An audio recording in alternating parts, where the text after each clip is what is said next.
చేసి ప్రభువును ఆరాధించుట కొరకై దేవుని వాక్యమైన పరిశుద్ధ గ్రంథంలో నుండి కొన్ని మాటలను మనము ధ్యానించుకుంటాం.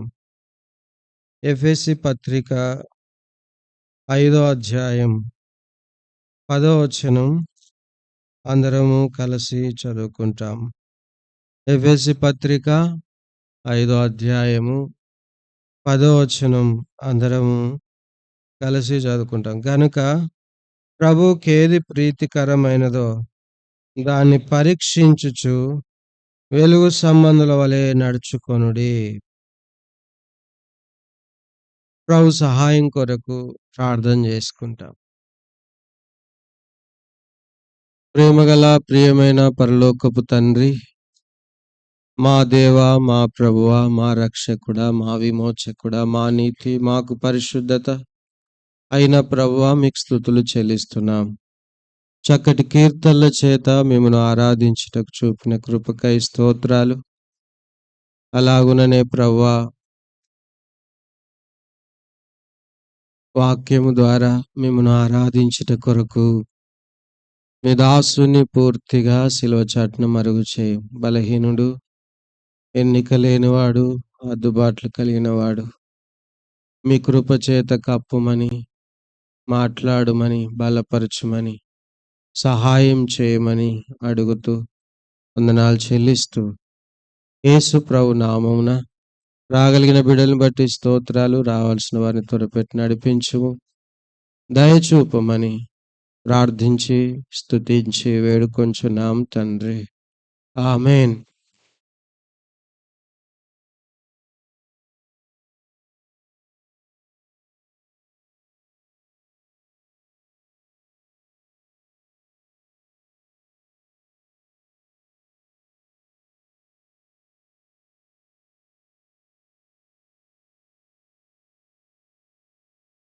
దేవుని వాక్యములో ఎఫెసీ పత్రిక 5వ అధ్యాయంలో మన నడక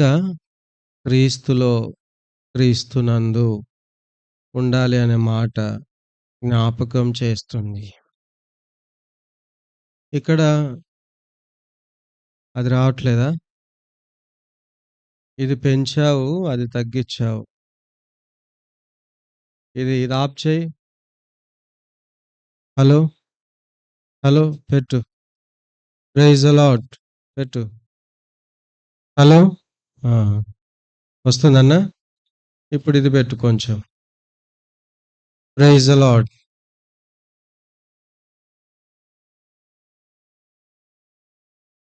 మనం క్రీస్తులో నడవాలి. 10వ వచనం, గనుక ప్రభువుకేది ప్రీతికరమైనదో దాన్ని పరీక్షించుచు వెలుగు సంబంధుల వలె నడుచుకొనుడి. వెలుగు సంబంధుల వలె నడుచుకొనుడి అని వాక్యం చెప్తా ఉంది. అంటే వెలుగులో నడుచుకోవాలి, వెలుగు సంబంధుల వలె మనం నడుచుకోవాలి. మన నడక ఆయనలో ఉండాలి అని దేవుడు కోరుకుంటున్నాడు. మనము మన గత జీవితంలో జ్ఞాపకం చేసుకుంటే మనం ఎవరితో నడిచిన వారం. ఆదికాండము 5వ అధ్యాయము అలాగే 6వ అధ్యాయములో ఇద్దరు వ్యక్తులు కనపడతా ఉన్నారు. 5వ అధ్యాయములో హానోకు దేవునితో నడిచాడు. 6వ అధ్యాయములో నోవాహు దేవునితో నడిచాడు. వారు దేవునితో నడిచిన వారు. మనం ఇప్పుడు చదువుకున్న వాక్యంలో కూడా మనము వెలుగు సంబంధుల వలె నడుచుకోవాలి. మనం ఎక్కడ నడుచుకోవాలని దేవుడు కోరుతున్నాడంటే మనం ఆయనతో వెలుగులో నడుచుకోవాలి అని దేవుడు కోరుతా ఉంటున్నాడు. మన నడక మనము వెలుగులో నడవక మునుపు మనం ఎక్కడున్నాం, మనం ఎట్లా నడిచాం, మన నడక ఎలా ఉంది అని అనుకుంటే చూడండి, మనం ఆయనతో నడిచిన వారం కాదు. మన త్రోవలు వేరు. యెషయా గ్రంథము 58వ అధ్యాయం. యెషయా గ్రంథము 58వ అధ్యాయం 8వ వచనం. 55 అధ్యాయము 8 వచనం. 50 నా నా తలంపులు మీ తలంపుల వంటివి కావు. మీ త్రోవలు నా త్రోవల వంటివి కావు. ఇదే యెహోవా వాక్కు. మీ త్రోవలు నా త్రోవల వంటివి కావు. మన త్రోవ వేరే. అంటారు గదా! నా రూట్ వేరని. చూడండి, మన త్రోవలు వేరు. మన ఆలోచనలు వేరు. మన పద్ధతులు వేరు. దేవుడే చెప్తున్నాడు, మీ త్రోవలు నా త్రోవల వంటివి కావు అని చెప్తా ఉంటున్నాడు. అయితే మరి మన త్రోవలు ఎలాంటివి? దేవుని త్రోవ వెలుగుతో కూడుకున్నది. ఆయన త్రోవ ఎంతో నమ్మకమైనది, మంచిది. అయితే దేవుడు అంటున్నాడు, మీ త్రోవలు నా త్రోవల వంటివి కావు. అంటే మన త్రోవలు వేరే. ఏంటి మన త్రోవలు అనంటే, చూడండి ఒక మాట, సామెతల గ్రంథము 4వ అధ్యాయం 14వ వచనం. సామెతలు 4:14. చూడండి, భక్తిహీనుల త్రోవను చేరకుము, దుష్టుల మార్గమున నడవకుము.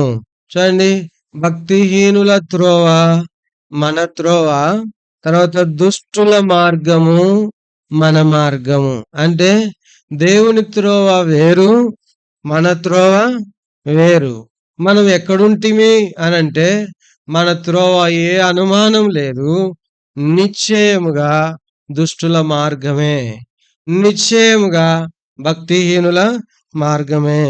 1వ అధ్యాయము 15వ వచనంలో అంటున్నాడు, నా కుమారుడా, నీవు వారి మార్గమున పోకుము, వారి త్రోవలందు నడవకుండా నీ పాదము వెనుకకు తీసుకొనుము.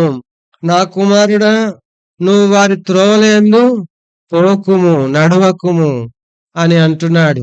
అయితే మనము భక్తిహీనుల త్రోవను నడిచిన వారం. చూడండి, అలాగే దుష్టుల మార్గములో కూడా నడిచినటువంటి వారం. దీంట్లో ఏ మంచి లేదు, మంచిది ఎక్కడ కానరాదు. అలాంటి త్రోవలో నడిచినటువంటి వారము మనము. అది మన త్రోవ.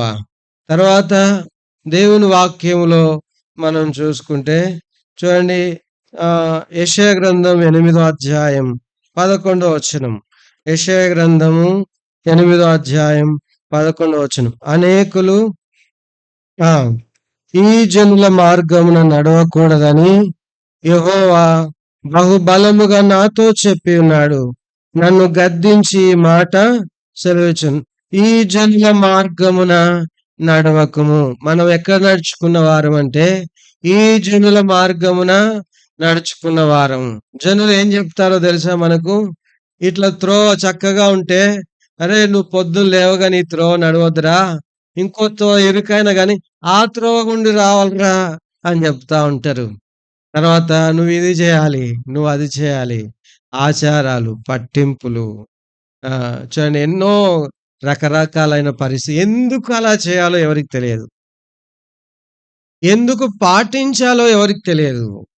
జనుల మార్గముల, జనుల త్రోవన ఏం చేసిన వారం చెప్పండి?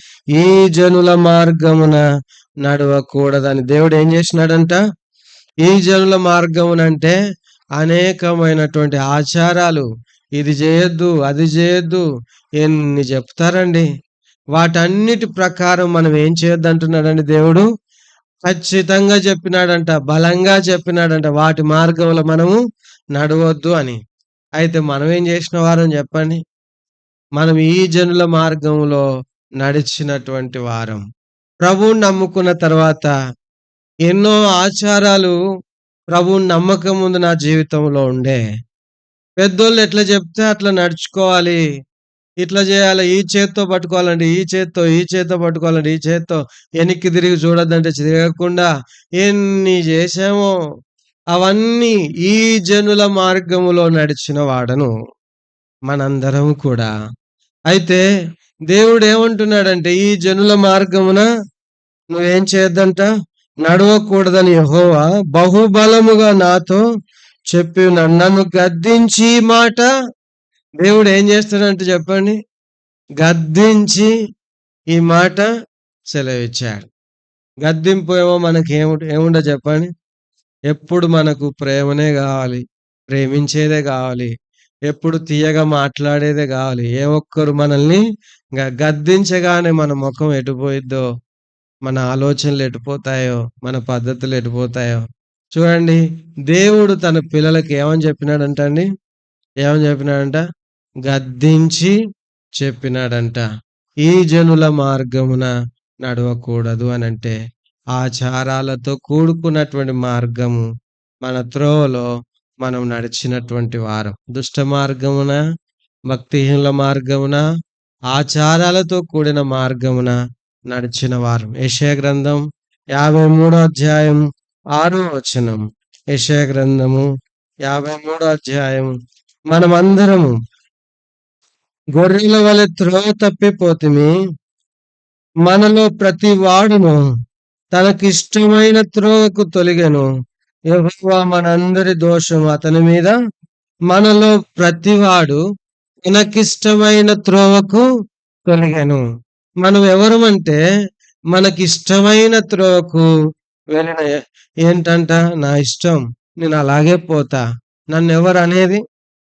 అయ్యో, నువ్వు అట్లెందుకు నడిచినావయ్యా అంటే, కన్నులు ఎర్ర చేసి చూస్తాం. అవసరమైతే నువ్వెవడినిరా నాకు చెప్పేది అని అంటాం. అన్నోళ్ళు లేరా అండి? అట్లా మందలించి మాట అంటే నోరు తోక ముడుచుకొని ముఖం నేలకేసుకొని వచ్చినోళ్ళు లేరా? చూడండి ఎంతమంది ఉన్నారు. అపహాసకుని గద్దించకుము, గద్దించిన ఎడల నీవే ఇబ్బంది పడతావు, నీ ముఖమే చిన్నబుచ్చుకుంటావు అని కూడా సామెతల గ్రంథంలో రాయబడింది. అట్లాగే దేవుని వాక్యం చెప్తా ఉంది, మనలో ప్రతివాడు తనకిష్టమైన త్రోవకు తొలిగెను. ఇష్టమైన త్రోవకు తొలిగినవు. నా ఇష్టం, నాకు పోబుద్ధి అవుతుంది, నేను వెళ్ళిపోతా. నాకు అది మనసులో ఉంది, నేను దాన్ని చేస్తా. నన్ను ఎవడు ఆపేది? ఎవరేమనుకుంటే నాకేంది అనుకొని మెడ వంచని జనాంగంగా, అహంతోనూ గర్వంగాను, నాకు బలమున్నదన్నట్లుగాను, నాకు నువ్వేంది చెప్పే, నీకేం తెలుసు అన్నట్లుగాను మనం నడిచినటువంటి వారం. మన త్రోవలో, దేవుని త్రోవలో కాదు, మన త్రోవలో, మనకిష్టమైన త్రోవలో నడిచినటువంటి వారం. తర్వాత చూడండి, యోహాను పత్రిక, యోహాను రాసిన మొదటి పత్రిక 2వ అధ్యాయం. యోహాను రాసిన మొదటి పత్రిక 2వ అధ్యాయము 11వ వచనం. తన సహోదరుణ్ణి ద్వేషించువాడు చీకటిలో ఉండి చీకటిలో నడుచుచున్నాడు. చీకటి అతని కన్నులకు గురుడితనం కలగజేసిన గనక తానెక్కడికి పోచున్నాడు అతనికి తెలియదు. చూడండి, చివరికి మనం ఎక్కడ నడుచుకున్న వారం అంటండి? చీకటిలో నడుచుకున్నటువంటి వారము. చీకటిలో నడుచుకున్నటువంటి వారమైనటువంటి మనం, మన త్రోవలో వెలుగు లేదు, మన త్రోవలో నీతి లేదు, నిజాయితీ లేదు, మన త్రోవలో మనకు ధైర్యం పుట్టించేది లేదు. మన త్రోవ ఎలాంటిది అంటే చీకటితో కూడుకున్నది. మనందరం కూడా ఆ త్రోవలో నడిచినటువంటి వారం. అయితే ఇక్కడ రాయబడిన మాట, మరి ఏం జరిగింది? అలా భక్తిహీనుల త్రోవలో, దుష్టుల మార్గములో, ఈ జనుల మార్గములో, ఇష్టమైన త్రోవలో, అలాగే చీకటి త్రోవలో మనం నడుచుకున్నాము. మనం నడుచుకున్నందువలన మనకేమైంది?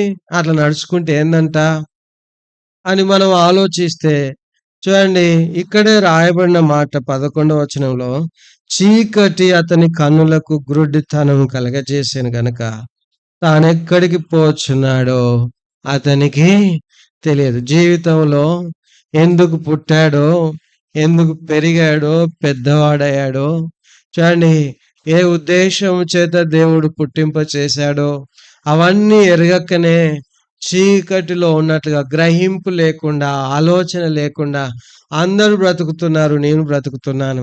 అందరూ పెళ్ళిళ్ళు చేసుకుంటున్నారు, నేను చేసుకుంటాను. అందరు పిల్లల్ని కన్నారు, అందరిని పోషించుకుంటున్నారు. గ్రుడ్డితనంతో, గ్రహింపు లేకుండా నిత్య జీవం ఉంది. దేవుడున్నాడు. ఈ లోకం అశాశ్వతం, కొద్ది కాలం అయింది. ఈ లోకాన్ని ఒక దినాన్ని విడిచిపెడతాం. నిత్యత్వం అనేది మనకున్నది అన్న గ్రహింపు లేకుండా, ఆలోచన లేకుండా, త్రోవ కానకుండా అక్కడక్కడే తిరుగులాడుచున్న ఆ 40 సంవత్సరాలు ఇశ్రాయేలు తిరిగినట్లుగా మనము తిరుగులాడుచున్నటువంటి వారము. అంటే ఎటు వెళ్ళాలో తెలియని, గురిలేని జీవితం మన నడక మనకు తీసుకొని వచ్చిన ఫలం. అలాంటి గురిలేని జీవితము రెండోదిగా మనం జ్ఞాపకం చేసుకుంటే ఎఫెసీ పత్రిక 2వ అధ్యాయం 3వ వచనంలో, ఎఫెసీ పత్రిక 2వ అధ్యాయం 2వ వచనం చూడండి. మీరు వాటిని చేయుచు ఆ ఆ అనుసరించి ఈ ప్రపంచ ధర్మం చొప్పున మునుపు నడుచుకొంటిరి. ఈ ప్రపంచ ధర్మం చొప్పున మీరేం చేశారు? మునుపు నడుచుకున్నారు. అంటే ఇందాక మనం చెప్పుకున్న వాటన్నిటి చొప్పున మనం నడుచుకున్న వారం. అయితే ఏం జరిగిందంటే 4వ వచనంలో 3వ వచనం లాస్ట్‌లో మనం దైవోగ్రతకు పాత్రులమై ఉంటిమి. చూడండి, అలా నడుచుకున్న విధానమును బట్టి ఒకటి దారి తెలియక ఎటు పోవాలనో అర్థం కాకుండా ఉన్నటువంటి వారం మనము.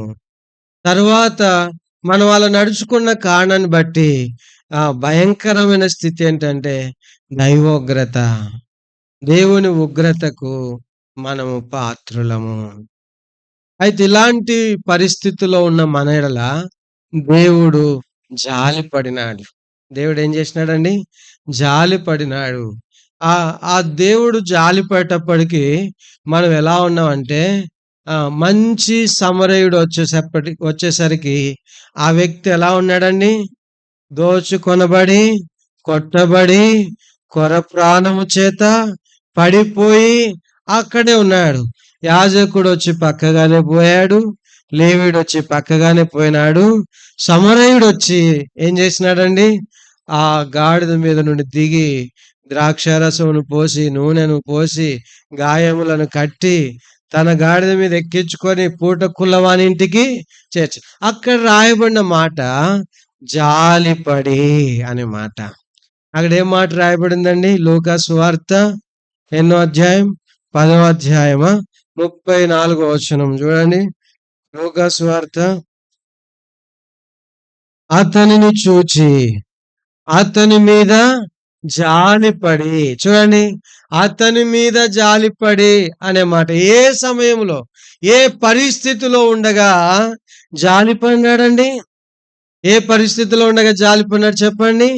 కొట్టబడి ఉండగా, దోచుకొనబడి ఉండగా, బట్టలు లేని వాడై ఉండగా, గాయాల పాలై ఉండగా, పడిన స్థితిలో ఉండగా, తానంతటగా తాను లేవలేని స్థితిలో ఉండగా, ఎవరు కూడా తనను పట్టించుకోని స్థితిలో ఉండగా, ఆ మంచి సమరయుడు ఈ వ్యక్తి ఎడల, ఏ వ్యక్తి ఎడల? ఈ వ్యక్తి ఎడల జాలిపడి ఏం చేసినాడండి? కోప్పడలేదు. నీకు బుద్ధి ఉందారా? నువ్వెందుకు ఇలా వచ్చావు? యెరూషలేం సమాధాన పట్టణం, సింహాసనం ఉన్న పట్టణం, అక్కడ నీకేం తక్కువైందని ఎరికోకి వెళ్తున్నావు? ఎరికోకి వెళ్తే బాగుంటది అనుకున్నావా? దొంగలు పట్టుకున్నారు, కొట్టారు, కొర ప్రాణంతో వదిలిపెట్టిపోయారు. నీ పరిస్థితి ఇంతే, ఇక ఓ నీ పరిస్థితిలో నువ్వు ఉండు అనలేదండి. ఏం చేశాడండి? జాలిపడ్డాడు. ఎవరి మీద జాలిపడ్డాడండి? ఎవరి మీద జాలిపడ్డాడు? ఎవరా కొర ప్రాణంతో కొట్టుమిట్టలాడుతున్న వ్యక్తి? నేనే. ఎవరండి? ప్రతి ఒక్కరము ఏమనుకుందాం చెప్పండి? నేనే ఆ వ్యక్తిని. అయితే మన యెడల ఆ ప్రభు ఏం చేసినాడంట? జాలిపడ్డాడు. జాలిపడి ఏం చేసినాడంటే, 1 పేతురు 2వ అధ్యాయం 9వ వచనం. 1 పేతురు 2వ అధ్యాయము 9. అయితే మీరు చీకటిలో నుండి ఆశ్చర్యకరమైన తన వెలుగులోనికి మిమ్మును పిలిచి ఎక్కడికి పిలిచాడు? ఎక్కడుండాలని పిలిచాడు మనల్ని? చీకట్లో నడుస్తున్న మనకు చూడండి, భక్తిహీన త్రోవలో, దుష్టుల మార్గములో నడుచుచున్న మనల్ని, మనకిష్టమైన త్రోవకు తొలగిన మనల్ని, మన త్రోవ దేవుని త్రోవ వంటిది కాదు. అలాంటి వారమైన మనల్ని జాలిపడి ఏం చేసినాడండి? వెలుగులోనికి రా. చీకట్లో ఉన్నావా? అంధకారంలో ఉన్నావా? నీకిష్టమైన త్రోవలోనికి వెళ్ళిపోతున్నావా? వద్దొద్దు, అది మంచిది కాదు. ఆ త్రోవ నిన్ను ఇబ్బందికరమైన స్థలంలోనికి తీసుకొని వెళ్తదయ్యా. నా కుమారుడా, సామెతలు 1:15 ప్రకారం నీవు వారి త్రోవను నడవకుము, వారి మార్గమున వెళ్ళకుము. నేను చూపించే త్రోవ. చూడండి, యెషయా గ్రంథము 30వ అధ్యాయము 21వ వచనం. యెషయా గ్రంథం 30వ అధ్యాయము 21వ వచనము. ఆ త్రోవలో నువ్వు వెళ్ళొద్దన్నాడు. మరి మీరు కుడి తట్టైనను ఎడమ తట్టైనను తిరిగిన ఎడల ఇదే త్రోవ, దీనిలో నడువుడని నీ వెనుక నుండి ఒక శబ్దం వినబడి, ఇదే త్రోవ. చూడండి, ఇదే త్రోవ అంటే ఏ త్రోవ అంటే మనం నడిచిన త్రోవ కాదు. మన త్రోవ చీకటి, మన త్రోవ మన ఇష్టం, మన త్రోవ భక్తిహీనమైనది, దుష్ట మార్గమైనది. మన త్రోవ ఈ జనుల ప్రకారం నడిచేది. అయితే ఇప్పుడు దేవుడు మనల్ని జాలిపడి వెలుగులోనికి తీసుకొని వచ్చి చెప్తా ఉన్నాడు. ఏ త్రోవ చెప్పండి? ఇదే త్రోవ. ఏ త్రోవ అంటే దేవుడు చూపించిన త్రోవ, దేవుడు కనుపరిచిన త్రోవ.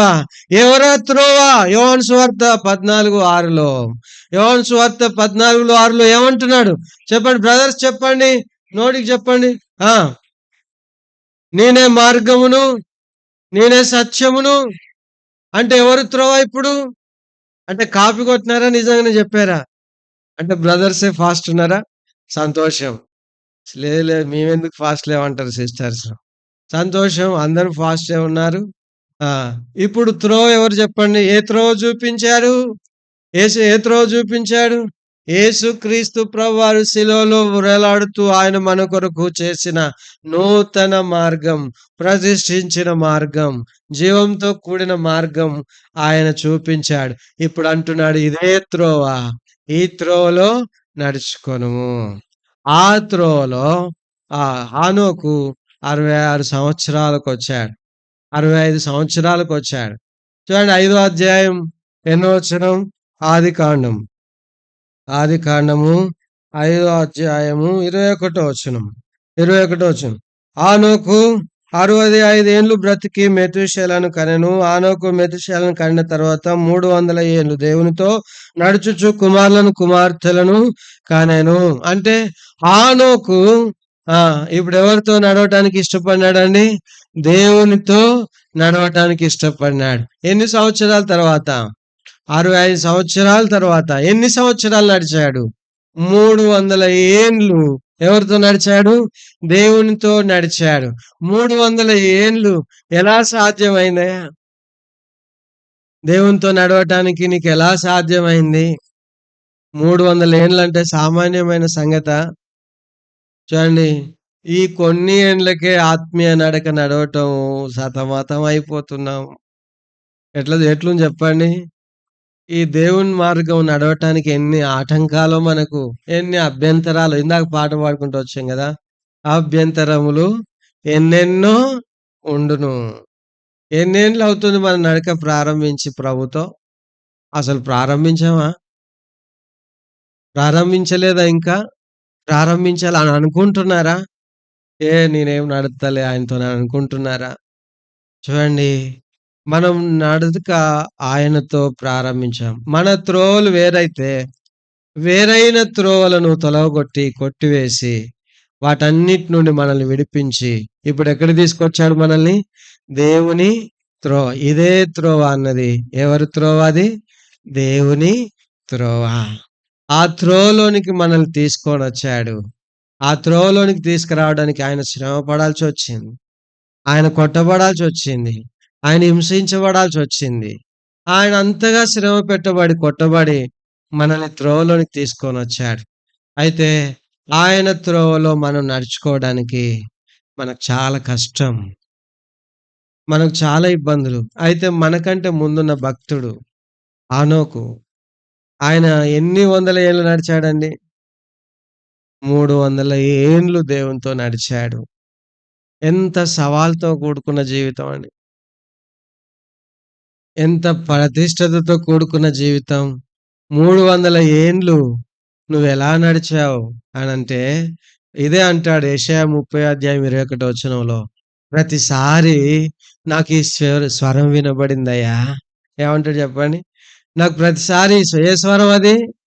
ఇదే త్రోవ, దీనిలో నడువుడని మీ చెవులకు ఒక శబ్దం వినబడును. ఆ త్రోవలో నేను నడిచానంతే. ఆ త్రోవలో నేను నడిచినప్పుడు ఆ నడక ఏమని రాయబడిందంటే, దేవునితో నడిచినాను అని రాయబడింది. ఆ త్రోవలో నేను నడవగలిగినానంటే నేనేం వినగలిగినాను? ఇదే త్రోవ. ఇదే త్రోవ అనే శబ్దాన్ని నేనేం చేయగలిగినాను? వినగలిగినాను. ఆ త్రోవ నన్ను దేవునితో నడుచుటకు దోహదపడింది. ఒకటా రెండా ఎన్ని సంవత్సరాలంటే 300 ఏండ్లు ఏ పరిస్థితులొచ్చినా నేను దేవునితో నడవగలిగినాను. ఊరికేనే నడిచానా? నా నడక నా శక్తి ఏమైనా ఉందా? నేను నడవగలనా? నేను ఒక్క అడుగైనా ముందుకేయగలనంటే నేను ఒక్క అడుగు కూడా ఏయలేను ఆయన లేకుండా. ఆయన కృప లేకుండా, ఆయన సహాయం లేకుండా, ఆయన తోడు లేకుండా, ఆయన నడిపించకుండా, ఆయన చేయి పట్టుకోకుండా నా నా వల్ల కాదు. కాబట్టి యాత్రా జీవితంలో మన త్రోవలో నుండి దేవుడు మనల్ని ఇప్పుడు బయటికి తీసుకొచ్చాడు. ఇదే త్రోవ అని చెప్పాడు. అయితే మనల్ని ఆయన త్రోవలో నడిపిస్తున్నాడు. ఆయన త్రోవ ఎలాంటిది? హెబ్రీ పత్రిక 10వ అధ్యాయం 29వ వచనమా చూడండి ఒకసారి. హెబ్రీ పత్రిక 10వ అధ్యాయము ఆ! దేవుని 19వ వచనం అమ్మ.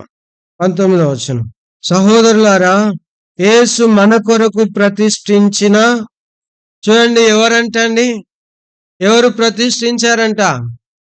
ఎవరి కొరకు? చెప్పండి అందరు చెప్పండి. ఎవరి కొరకిది? ఆ! ఎవరైనా మన కొరకు మార్గం వేశారండి? ఎవరైనా రాజకీయ నాయకులు మనకు రోడ్డెత్తే ఏమని చెప్పుకుంటాం? మా ఊరి కొరకు రోడ్డేసినారండి, మా ఊరి కొరకు రోడ్డేసినారండి అని చెప్పుకుంటారు. అయితే మన కొరకు యేసు ప్రభువారు ఒక త్రోవ, ఒక మార్గం కలగజేసినాడు. ఎక్కడికి అంటే ఆ దేవుని త్రోవలో నడుచుకుంటూ, నడుచుకుంటూ, నడుచుకుంటూ అలాగా దేవుని దగ్గరికెళ్ళిపోవటానికి మనకొక త్రోవ ఆయన ఏర్పరిచాడు. ఆ త్రోవలో ఏమున్నాయంట చూడండి. ఆ! చూడండి మన కొరకు ప్రతిష్ఠించిన మార్గం అనగా నూతనమైనది, తర్వాత జీవం గలది, ఆయన శరీరమును తెర ద్వారా ఏర్పరచబడిన మార్గమున ఆయన రక్తము వలన పరిశుద్ధ స్థలమందు ప్రవేశించుటకు మనము ధైర్యము కలిగి ఉన్నది. చూడండి, ఇప్పుడు ఈ హానోకు కొరకు కూడా దేవుడు ఏం చేసింటాడు చెప్పండి? హానోకు కొరకు కూడా దేవుడు మార్గం సిద్ధపరచబడకపోతే ఆయన నడిచేవాడు కాదు. హానోకు కొరకు దేవుడు మార్గం సిద్ధపరచగా 300 ఏండ్లు ఏ కంప్లైంట్ లేకుండా నడిచాడు. మన కొరకు దేవుడు ఏం చేసినాడంటే చెప్పండి? మన కొరకు ఆయన ఏం చేసినాడు? మార్గము సిద్ధం చేశాడు. దారి ఏర్పరిచాడు. అయితే మన నడకలో ఎన్ని కంప్లైంట్సో! ఎవరైనా ఉన్నారా కంప్లైంట్ లేకుండా నడిచిన వారు? జీవితంలో, యాత్రలో, విశ్వాసంలో కంప్లైంట్ లేకుండా ఏ ఒక్కరు కూడా కంప్లైంట్ పెట్టకుండా మన మీద మన నడకున్నదంటే ఎన్నో కంప్లైంట్స్ మన మీద ఉన్నాయి. లేవండి? లేవా? ఎన్నో కంప్లైంట్స్ మన మీద ఉన్నాయి. అయితే ఆనోకుకు చేసిన మార్గమే కదా మనకు చేసింది. మనం పరిశుద్ధంగా నడుచుకోవాలని, నూతనంగా రోజు రోజుకు నడుచుకోవాలని. అందులో జీవముండాలని ఆయన శరీరమును తెర ద్వారా ఎట్లా ఏర్పరిచారు ఈ మార్గం? ఎట్లా ఏర్పరిచారండి? ఆయన శరీరమును అంటే ఆయన శ్రమ పెట్టబట్ట ద్వారా, ఆయన కొట్టబట్ట ద్వారా, ఆయన ఇబ్బంది పట్ట ద్వారా మనకేం చేసినాడండి? మార్గం సిద్ధపరిచాడు. ఈ మార్గంలో నడుస్తే ఈ మార్గం చివరికి ఎక్కడికి తీసుకొని వెళ్తుందంట? ఈ మార్గం ఎక్కడికి తీసుకొని వెళ్తుందంట? పరిశుద్ధ స్థలములో. ఎక్కడికి తీసుకెళ్తుందంట? పరిశుద్ధ స్థలంలో ప్రవేశించుటకు మనకు ధైర్యం. ఏ పరిశుద్ధ స్థలం? పరలోక రాజ్యమైన దేవుని యొక్క రాజ్యం. హానోకు 300 ఏళ్ళు నడుస్తా ఎక్కడికి వెళ్ళాడు ఇప్పుడు? అంటే ఇప్పుడు దేవునితో నడుస్తే ఇదే త్రోవ దీనిలో నడువుడి అని చెప్పి హానోకు విన్న స్వరమే మనకు కూడా దేవుడు వినపరిచారు. మనం కూడా వచ్చాం. అయితే మనల్ని ఎక్కడి దాకా నడిపించాలని ఇష్టపడుతున్నాడండి? ఎక్కడి దాకా నడిపించాలని ఇష్టపడుతున్నాడు? ప్రభువా, నన్ను నిత్య జీవానికి నడిపించడానికి, అక్కడి దాకా నన్ను నడిపించడానికి ఇష్టపడినావు. నీకు వందనాలయ్యా, నీకు స్తుతులయ్యా అని చెప్పి మన ప్రభువుని ఆరాధిస్తాం. చూడండి, ఈ త్రోవలో ఎన్నో అభ్యంతరాలు ఉంటాయి, ఎన్నో ఆటంకములు ఉంటాయి, ఎన్నో ఇబ్బందులు ఉంటాయి. ఇబ్బందులు ఎక్కడ పడిపోతామేమని, ఎక్కడ జారిపోతామేమని, ఎక్కడ సొమ్మసిల్లిపోతామేమని మనకు మంచి సదుపాయాలు ఏర్పరిచాడు. మంచి ఏర్పాట్లు. యెషయా గ్రంథం 40:30 యెహోవా కొరకు ఎదురు చూచువారు నూతన బలము పొందెదరు. అంటే ఈ మార్గంలో మనం సొమ్మసిల్లకుండా నడవటానికి ఆయన కొరకు ఆయనను చూచే భాగ్యం ఇచ్చాడు. ఆయనను చూచినప్పుడెల్లా మనం ఏం చేయబడుతున్నాం చెప్పండి? నూతన బలం పొందుతున్నాం. అంటే ఛార్జ్ చేయబడుతున్నాం. మనం సెల్ ఫోన్ వాడుతున్నాం కదా, రోజంతా వాడేసరికి ఏమైపోతుంది? అది ఆ రాత్రి ఛార్జింగ్ పెట్టకపోతే ఏమవుతుంది? స్విచ్ ఆఫ్ అవుతుంది. ఇంక ఉపయోగంలో ఉండదు అది. అయితే రోజు ఏం చేస్తున్నాం చెప్పండి? రోజుకి ఒకసారి పెడుతున్నారా? 2-3 సార్లు అయినా పెడుతున్నారా? 2-3 సార్లు అయిన అవసరాన్ని బట్టి ఏం చేస్తున్నాం? పెడతా ఉన్నాం. అయితే మనం సెల్ ఫోను ఆగిపోకుండా అది వర్క్ చేయాలని ఎలా ఛార్జ్ పెడుతున్నామో మనం కూడా ఈ ఆత్మలో ఆయన మన కొరకు తెరిచిన మార్గములో, ఏర్పరిచిన మార్గములో మనం నడుచుకోవాలని ఈ మార్గంలో మనకి ఏం ఏర్పాటు చేసినారంటే ఛార్జ్ చేస్తున్నాడు. ఆయన చూడగానే మనం ఏమైపోతున్నామండి? మనం ఛార్జ్ అవుతున్నాం. అంటే సూర్యుని వేడి ద్వారా, ఆ వెలుగు ద్వారా చంద్రుడు ఏం చేయబడతాడని? అంతేనా? చంద్రుడు స్వయం ప్రకాశి కాదు. ఛార్జ్ చేయబడి రాత్రంతా ఏం చేయబడతాడు? ప్రకాశిస్తా ఉంటాడు.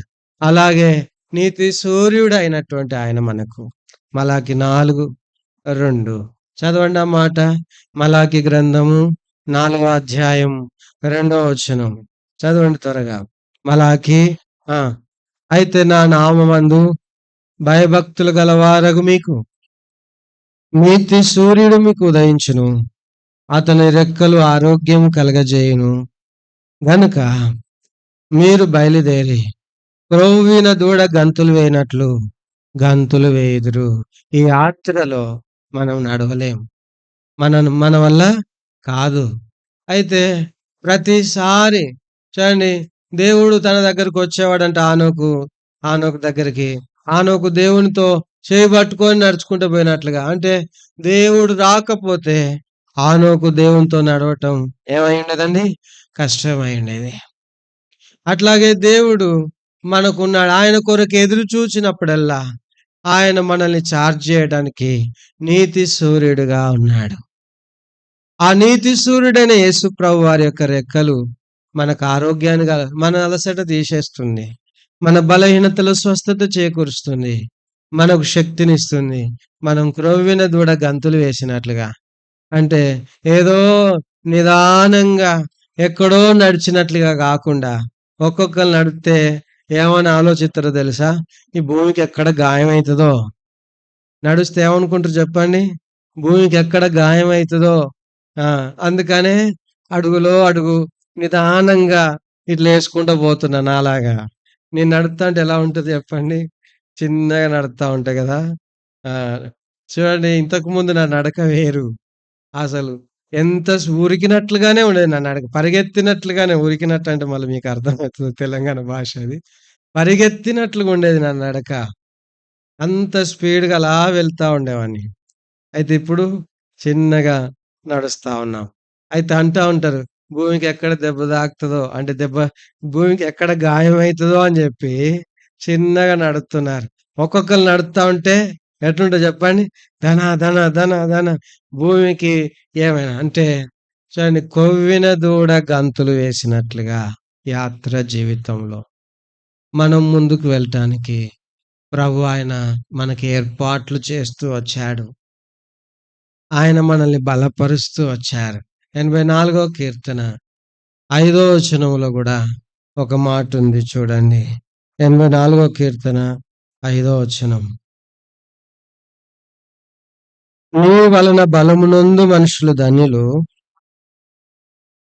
యాత్ర చేయు మార్గములు అంటే ఎలా ఉంటదో చెప్పండి? యాత్ర చేయు మార్గములు వారికి అతి ప్రియములంటే ఆ! నేనెప్పుడు నడవాలి? నేనెప్పుడు నడవాలి? నేనెప్పుడు నడవాలి? ఎప్పుడు లేవాలి? ఎప్పుడు లేవాలి? వేసుకొని చిన్న పాపొచ్చింది, అబ్రాహాం కుమార్తె. 4 సార్లు లేపిందంట. వీవేసుకు టైం అయింది, లెండి, లెండి, లెండి అని. ఎంత పాపం, ఏదొచ్చిందా ఈరోజు? రాలే. వీబీఎస్‌కేదో రావాలనుకున్నది గానీ, మందిరానికైతే లేపలేదు జూశారా? లేపినా పెద్దోళ్ళినరు. చూశారా? అలాగుననే మనకు కూడా ఒక ఆశ ఉంటది గదా! ఏమని? ఏమనండి? ఎప్పుడు నడవాలి? ఎప్పుడెప్పుడు నడవాలి? ఎప్పుడెప్పుడు? యాత్ర చేయు మార్గములు వారికి అతి ప్రియములు. ఏ యాత్ర? ఊటీనా? ఇంకా? ఇంకెన్నో యాత్రలున్నాయి గదా! అటు కొరకా? కాదు. విశ్వాసపు యాత్ర. దేవుని కొరకు చేసే యాత్ర. మన జీవితాలు కాపాడుకొని దేవుని కొరకు ముందుకెళ్ళే యాత్ర. ఆ యాత్ర చేసేది మనకెలా ఉండాలంట? అతి ప్రియములుగా. అతి ప్రియములుగా. నీతి సూర్యుడైన ఆయన మన మీద ఉదయించుచున్నాడు. మన యాత్ర ఎలా ఉందంటే, మనకు యాత్ర చేయటము ఎప్పుడెప్పుడు, ఎప్పుడెప్పుడు ఎళ్ళాలా? ఎప్పుడెప్పుడు నేను చేయాలా దేవుని కొరకు అన్నట్లుగా ఉండాలి. చేద్దాంలే, చూద్దాంలే అన్న నిర్లక్ష్యం మనలో ఉన్నదా? మనం మన త్రోవలో నడుచుకుంటున్నామేమో ఒక్కసారి ఆలోచించాలి. అయితే ప్రభువు తన త్రోవలోనికి తీసుకొనొచ్చినాడు. ఆ త్రోవ మనకెలా ఉంటదంటే, ఆల్‌వేస్ ఐ యామ్ రెడీ. ఎల్లప్పుడూ నేను సిద్ధంగా ఉన్నాను అన్నట్లుగా మనం ఉండాలి. అలాగున ప్రభువు మనల్ని ఉంచుతాడు. అంతేకాదు, మనల్ని బలపరుస్తాడు. అది మనకు అతి ప్రియంగా ఉంటది. 23వ కీర్తన 3వ వచనం. 23వ కీర్తన 3వ వచనం. చూడండి ఆ మాట. ఆయన ప్రాణమునకు సేద తీర్చున్నాడు. తన నామమును బట్టి నీతి మార్గములో నడుచుచున్నాడు. ప్రభువా, నన్ను నడిపించే మార్గము అట్లా ఇట్లా అయినది కాదయ్యా. నన్ను నడిపించే మార్గములో ఏముంది? నీతి ఉందయ్యా. నీతి ఉంది. నన్ను నడిపించే మార్గంలో నిజాయితీ ఉంది. నన్ను నడిపించే మార్గం అవునంటే అవును, కాదంటే కాదనే మాట కలిగిన మార్గం అయ్యా. నన్ను నడిపించే మార్గం మాట ఇస్తే నిలబడే మార్గం అయ్యా. అలాంటి నీతి మార్గం నన్నేం చేస్తున్నావు? నడిపిస్తున్నావు. దేవా, నీకు స్తోత్రాలు. నేనేదో లోకస్తులు నడుచుకున్నట్లుగా నడుచుకోవట్లేదు. అలాంటి నడక కాదు ఇప్పుడు నేను నడిచేది. చాలా ప్రత్యేకమైంది. ఎన్నో సార్లు అలా అనుకోని అందరి వలె మాట తప్పాను. ఎన్నో సార్లు అలా అనుకోని మాటలు కాని మాటలు మాట్లాడేశాను. ఎన్నో సార్లు అట్లా అనుకోని నోటికి ఎంతొస్తే అంత చలోక్తులు, చూడండి, కాని మాటలు, ద్వంద్వ అర్థాలొచ్చే మాటలు, చూడండి, హృదయాంతరంగంలో ఒకటి బయటకు కనబడేటట్లుగా ఒకటి మాట్లాడినటువంటి పరిస్థితులు ఎన్నో జీవితంలో ఉన్నాయి. కానీ నేను నడిచే నడక, ఆ మార్గం ఏమంటున్నాడు కీర్తనకాడు? తన నామమును బట్టి నీతి మార్గమున నన్ను నడిపిస్తున్నాడు. ప్రభువా, నువ్వు నడిపించే మాత్రం నువ్వు నడిపించే మార్గం అసమానమైనదయ్యా. అది ఉన్నతమైనది. ఆ మార్గం ఇరుకైనది గూడా. ఆ మార్గములో నడుచుకోవటం నాకు కృప ఇస్తున్నావు. నీతి మార్గములో నన్ను నడిపిస్తున్నావు. ఎవరు ఇవ్వలేని మార్గం.